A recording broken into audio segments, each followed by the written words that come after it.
Alô você, o nosso vídeo já vai começar.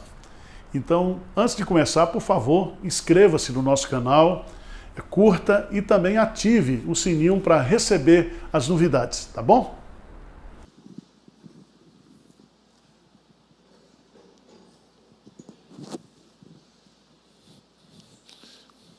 Sinto-me muito honrado todas as vezes que sou convidado aqui para falar para vocês. Esse Mulher Esperança foi um insight que a gente teve alguns anos atrás. O pastor Jeremias foi que deu a ideia também para a gente, que ele faz até hoje na 8ª igreja. Ele faz sempre antes de uma oficina de crochê, de bordado, de costura que ele tem lá. Ele faz sempre às 13 horas. Ele veio aqui, foi ele que começou aqui, foi ele que fez o primeiro Mulher Esperança. E eu quero convidá-las a abrir a palavra de Deus em Mateus, capítulo 8, versos 23 a 27.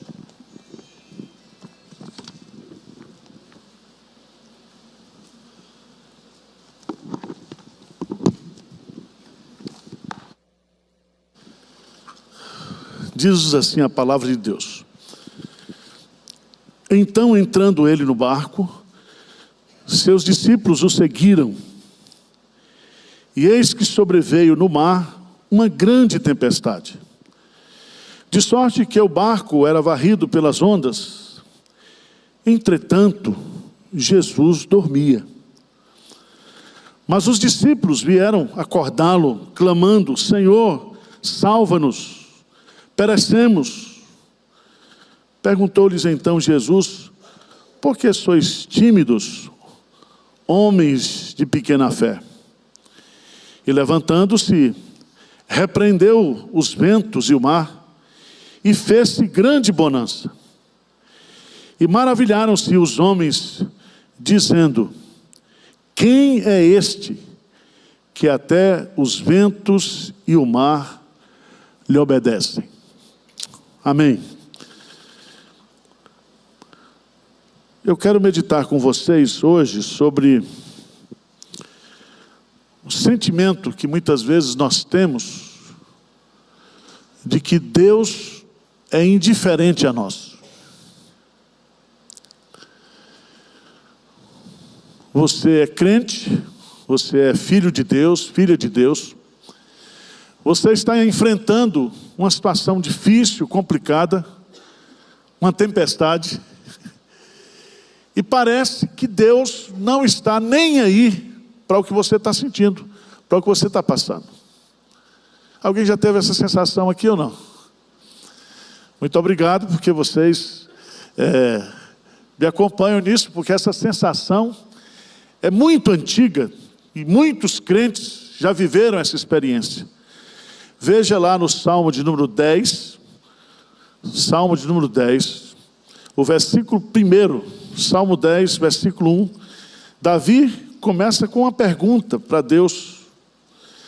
Salmo, capítulo 10, versículo 1. O que diz aí? Por que, Senhor, te conservas longe e te escondes nas horas de tribulação? Eu estou aqui passando por essa situação complexa, complicada, indesejável, e o Senhor não está nem aí. A palavra indiferença, uma palavra que tem assim um poder muito grande de machucar a gente. Ser indiferente significa demonstrar falta de interesse, falta de atenção, falta de cuidado, descaso.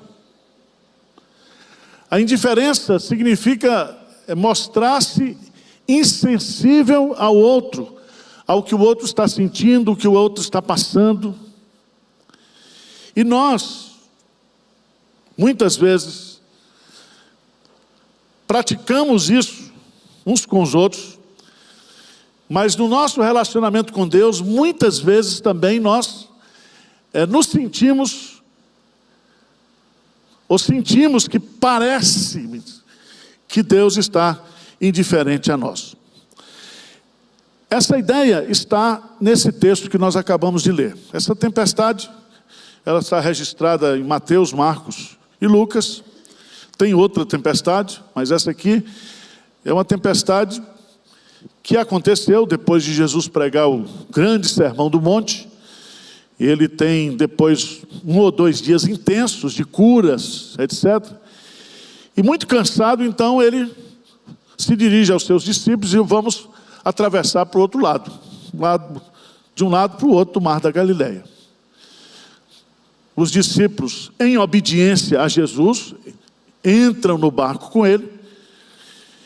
E durante aquele percurso de atravessar o Mar da Galileia, vem uma tempestade.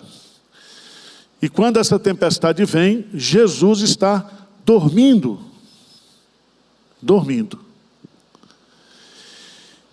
E a coisa vai se agravando de tal maneira que os discípulos então vão lá onde Jesus estava, acorda Jesus e faz uma pergunta para ele, né? Não te importas que pereçamos? Ou seja, nós estamos aqui no meio da maior tempestade, o barco já está enchendo d'água, o vento está jogando o barco de um lado para o outro, diz o texto aí, se você observar, o que está descrito no texto de Mateus, grande tempestade, de sorte que o barco era varrido, o quê? Pelas ondas. Não era somente o vento, mas a água entrando e passando por cima do barco. E Jesus dormindo tranquilamente. O texto de Marcos diz que ele usou até um travesseiro.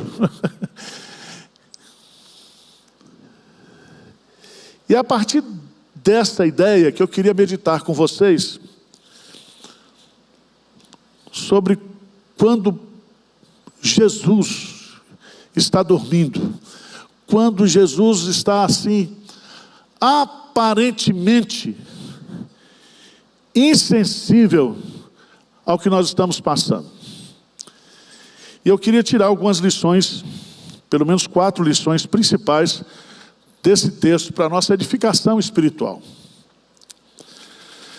A primeira lição que nós aprendemos aqui no texto é que mesmo com Jesus no barco da nossa vida, da nossa existência, mesmo Jesus estando dentro do barco, isso não impede que tempestades venham sobre a nossa vida. Ou seja, Jesus estando conosco, nós, em obediência, porque se eles estavam no meio daquele mar, se eles estavam sofrendo aquela tempestade, foi porque eles obedeceram à ordem de Jesus. E às vezes, eu e você, como crentes, em obediência a Jesus, tendo um relacionamento pessoal com Ele, sabendo que Ele é o Emanuel, sabendo que Ele é o Deus que está conosco todos os dias da nossa vida, tempestades vêm, problemas vêm. Ou seja, a presença de Jesus não nos dá imunidade de sofrimentos e de problemas.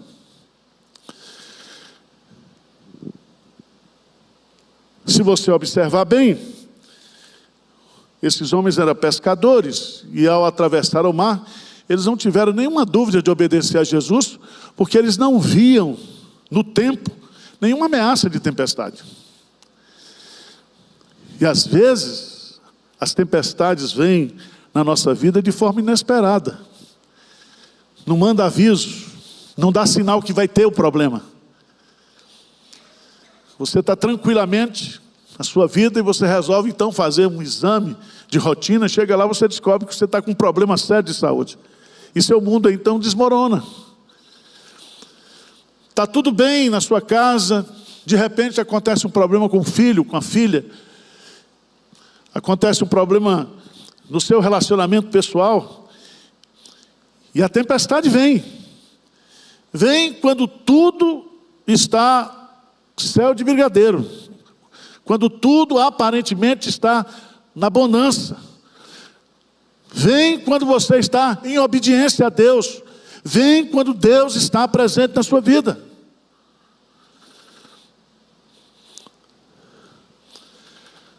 Segunda lição que eu aprendo aqui nesse texto é que nos momentos, quando a tempestade vem, independentemente de nós acharmos que Jesus Cristo está indiferente a nós, é a Ele a quem nós devemos recorrer.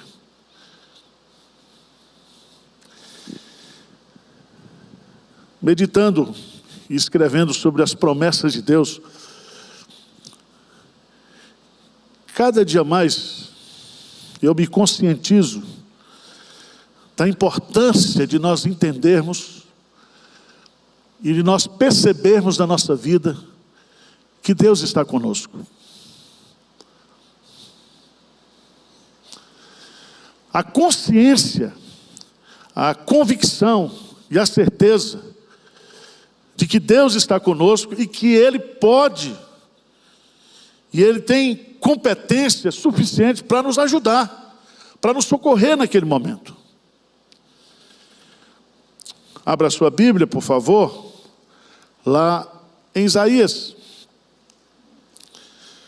capítulo 41, Isaías, capítulo 41, versículo 14,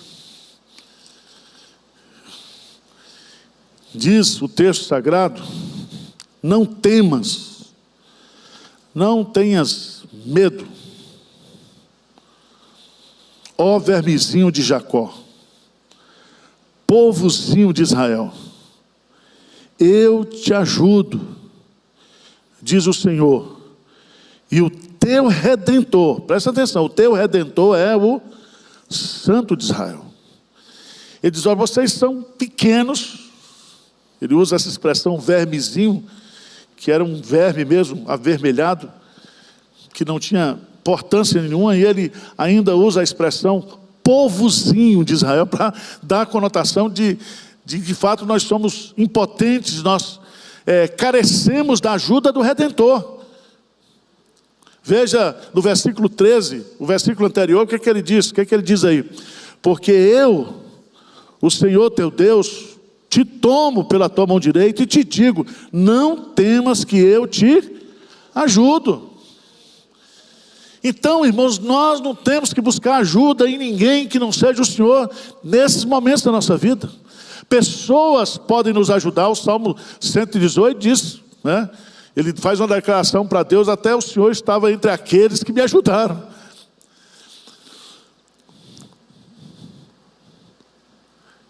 É importante nós termos essa compreensão, porque os discípulos, eles não tinham mais o que fazer naquele momento. Eram homens experientes, eram homens que viviam ali da pesca, que moravam ali, que sabiam que era enfrentar a tempestade, mas eles estão desesperados. E eles vão lá, no versículo 21, o que é que diz aí? Mas os discípulos vieram o quê? Acordá-lo, clamando: Senhor, salva-nos, perecemos, nós estamos perecendo, salva-nos. Eu não sei se você se lembra, mas eu quero trazer a sua lembrança agora, o que está lá em Lucas capítulo 11, a oração da importunação, quando Jesus, Ele mesmo diz que Ele quer ser acordado, que Ele quer ser despertado, que Ele quer ser incomodado por nós, nas nossas necessidades, naquilo que nós precisamos. Veja lá em Lucas capítulo 11, Jesus conta a parábola. Disse ainda Jesus, versículo 5: qual dentre vós, tendo um amigo, e este for procurar à meia-noite, e lhe disser: amigo, empresta-me 3 pães. Pois um meu amigo, chegando de viagem, procurou-me, eu nada tenho que lhe oferecer. E o outro responda lá de dentro: não me importunes, a porta está fechada, os meus filhos comigo já estão deitados, não posso levantar-me para te os dar. Ele diz assim: digo-vos, vamos ler juntos? Lucas 11:8, o que é que diz? Digo-vos que se não se levantar para dar você seu amigo, todavia o fará por causa e lhe dará tudo o de que tiver o quê? Necessidade. Então, se Jesus aparentemente está dormindo, se Jesus ele está aparentemente indiferente a nós, aí que nós temos que clamar. Lembra da mulher Cirofenícia, que foi desprezada por Jesus, e no último argumento de Jesus, ele disse: não é justo que você pegue o pão dos filhos e deem aos cachorrinhos. E a mulher diz: olha, os cachorrinhos comem das migalhas que caem da mesa. Ou seja, uma migalha da tua graça já resolve o meu problema. Então, irmãos, tempestades vêm sobre a nossa vida. Tempestades quando nós estamos vivendo em obediência, quando nós estamos vivendo um tempo de bonança na nossa vida espiritual. Na tempestade, temos que buscar o Senhor, temos que clamar ao Senhor, temos que incomodá-lo com os nossos pedidos, com as nossas necessidades, com as nossas orações. Terceira lição que eu vejo no texto é que nas tempestades a nossa fé, ou a nossa qualidade de fé, ela é revelada. É interessante que, não sei se você observou esse detalhe no texto, na leitura do texto, no versículo 25, mas os discípulos vieram acordá-lo, clamando: Senhor, salva-nos, perecemos. Versículo 26, o que Jesus vai dizer? Perguntou-lhes então Jesus: por que sois tímidos, homens de pequena fé? Veja, antes mesmo de ir lá fazer cessar a tempestade, Jesus dá uma aula para nós aqui, dizendo assim: olha, que tipo de fé vocês têm? Qual é o tamanho da fé de vocês? Vocês acham, e aí é a lição final do texto, vocês acham que a natureza vai matar o Criador?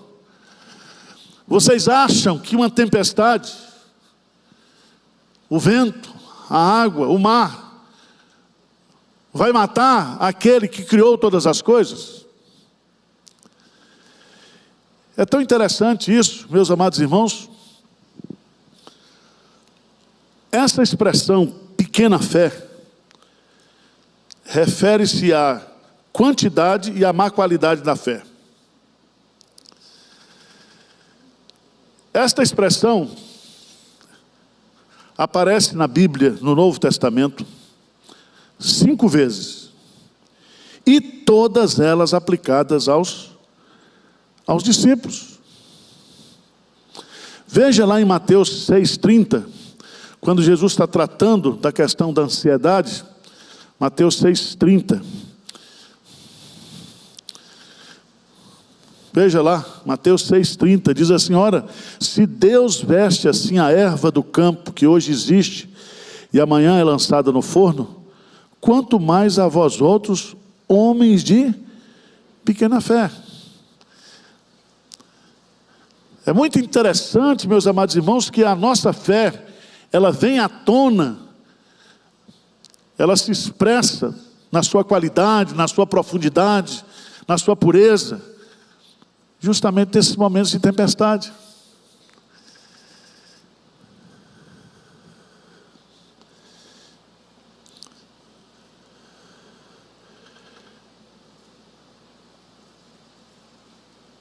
Existe uma diferença muito grande de você ter um conteúdo doutrinário de fé e você ter uma fé operosa, operante. Quando a Bíblia diz o justo viverá pela fé, e essa palavra fé tem também um significado de conteúdo doutrinário, a fé que de uma vez por todas foi entregue aos santos, fé como sã doutrina, como conteúdo de crença.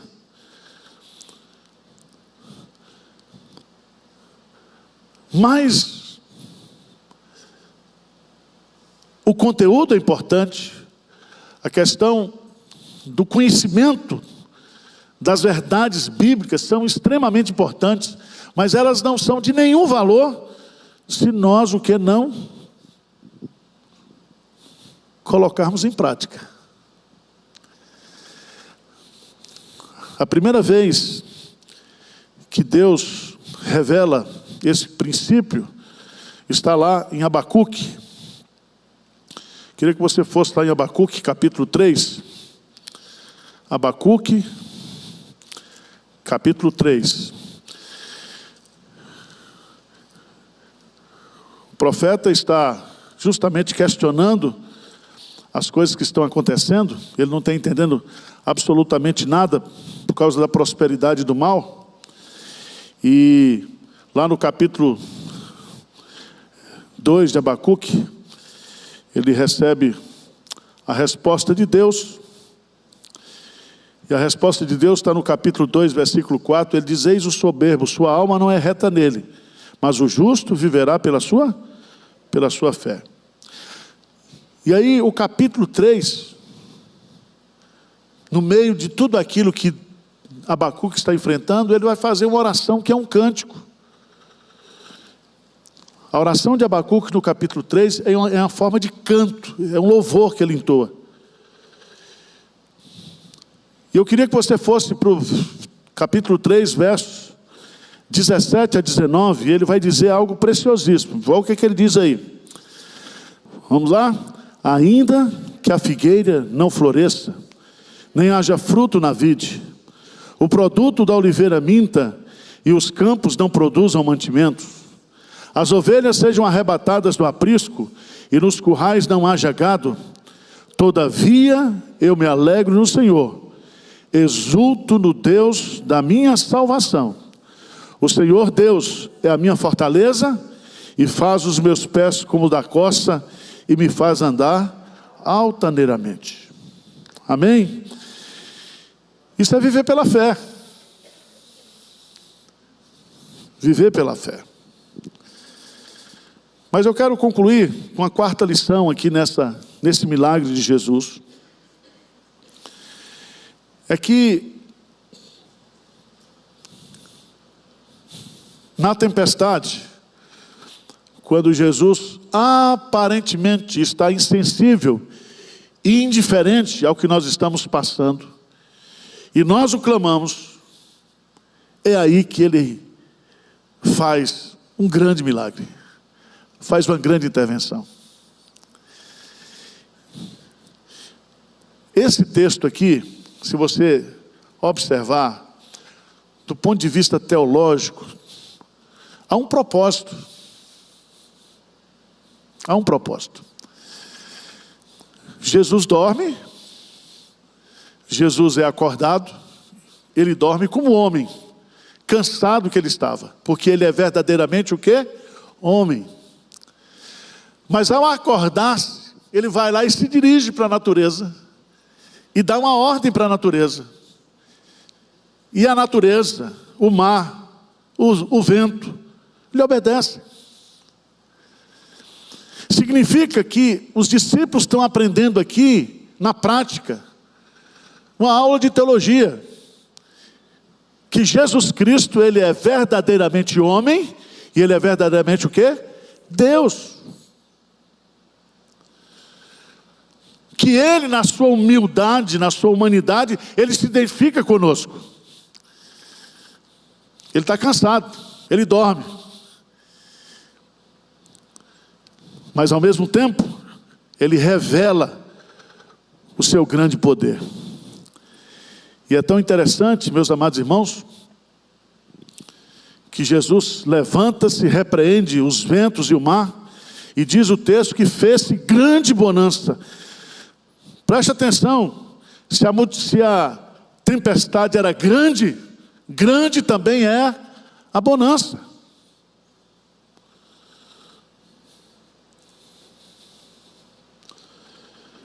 Jesus, usando a sua autoridade divina, repreende as forças naturais e tudo se acalma. Se você observar aí no capítulo 8, do início, Jesus vai curar muitas pessoas. Aqui, Jesus Cristo vai mostrar o seu poder no controle da natureza. Quando ele desce desse barco, e aí você vai ver, dos versos 28 a 34, ele vai expulsar demônios, e ele vai mostrar que ele também tem poder e autoridade no mundo que? Espiritual. Então esse Deus que está conosco, esse Emanuel, ele se identifica conosco na sua fraqueza, ele sabe e conhece a nossa humanidade, por isso que ele dormiu. Mas ao mesmo tempo ele se levanta e revela que ele é o Deus Todo-Poderoso. E aqui você vai aprender uma lição muito linda, porque os discípulos se maravilhavam dizendo: quem é este que até os ventos e o mar lhe obedecem? Que tipo de homem é esse? Que está dormindo, aí levanta e dá uma ordem, tudo cessa. Ele tem um controle. Ele é humano, mas ele é poderoso para controlar tudo. O que eu aprendo aqui, irmãos? É que são justamente nessas tempestades, nesses problemas que a gente passa como crentes, que a gente vai conhecendo o tamanho do Deus que a gente tem. Está entendendo? Se não tivesse os problemas, não teria os milagres, não teria as soluções. Se não tivesse a grande tempestade, nós não experimentaríamos da grande bonança. Se não tivesse a tempestade, a gente ficaria com a fé tímida, achando que Jesus é insensível, que Ele não se importa conosco, que Ele manda a gente fazer as coisas, vai com a gente, mas não resolve nada.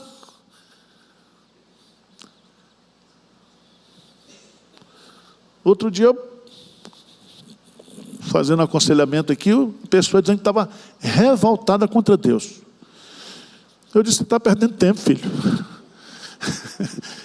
Não adianta. Você está revoltado o quê? Porque às vezes a gente dá essas crises de revolta, essas crises, por que Deus não... Não. Eu quero dizer para você que não sou eu, nem você que desiste de Deus. É Deus que não desiste da gente. E Ele entende essas crises todas que a gente tem. Essas crises de dúvidas, essas crises de insegurança, essas crises de medo. Estou com medo, o que vai acontecer? Aliás, não existe expressão mais repetida na Bíblia do que não temas, não temas, não temas, não temas. Então eu quero dizer para você, nessa tarde, que Jesus não é indiferente com você. Ele está com você no barco. Você acha que Ele está dormindo. Você acha que Ele não está nem aí, mas Ele está ligado. E na hora que você precisar, Ele vai intervir. Ele vai intervir. Um comentarista bíblico diz que quem provocou essa tempestade aqui foi Satanás, para tentar matar Jesus e os discípulos de uma vez só. Afunda o barco, mata o Criador do mar, marca, né? E às vezes a gente tem umas leituras assim também, da vida, quando coisas acontecem conosco. Mas eu quero dizer para você, tudo posso naquele que me fortalece. Ele é poderoso para fazer o milagre da bonança. Às vezes, Ele vai direto ao problema e tira o problema. Tira a tempestade. Às vezes não. Em outra tempestade que aconteceu, Jesus acalmou o coração dos discípulos. Porque às vezes o que a gente está precisando não é de ausência de tempestade, é de paz do coração para a gente enfrentar as tempestades. Deus trabalha em nós primeiro, para depois trabalhar nas circunstâncias. Ele trabalha no nosso caráter, na nossa fé. Amém? Vamos ficar de pé aqui, vamos orar. Eu gosto sempre de fazer perguntas aqui. Tem alguém aqui, pastor, eu estou passando por uma tempestade. E eu gostaria que Jesus Cristo, nessa tarde, Ele fizesse um milagre na minha vida. Desse uma ordem de bonança. Como nós cantamos aqui, né? Cantamos aqui, Mestre, o Mestre de revoltas. Que Ele olhasse para mim nessa tarde e dissesse assim: sossegai, sossega. Aquietai-vos e sabei que eu sou Deus.